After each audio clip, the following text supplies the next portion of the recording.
是不能把握时机，就要终身蹭蹬，一事无成。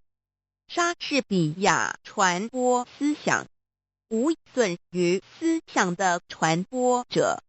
莎士比亚，我们所要做的是，应该一想到就做，因为人的想法是会变化的。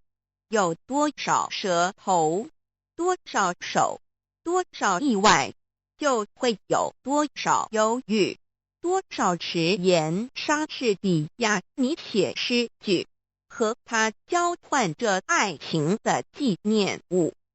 在月夜他的窗前，你用做作的声调唱着假作多情的诗篇，你用头发编成的外环指解虚华的事物，琐碎的玩具、花束、糖果，这些可以强烈地骗诱一个稚嫩的少女之心的兴致来偷得她的情。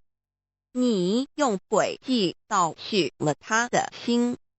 莎士比亚，我们粗心的错误，往往不知看重我们自己所有的可贵的事物，直至丧失了它们以后，方是认识它们的真假。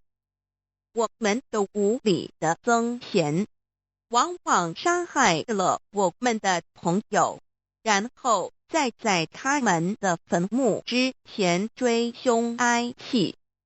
莎士比亚浪子挥霍的是他的祖业，财迷葬送莎士比亚。虽然权力是一头不直的熊，可是金子和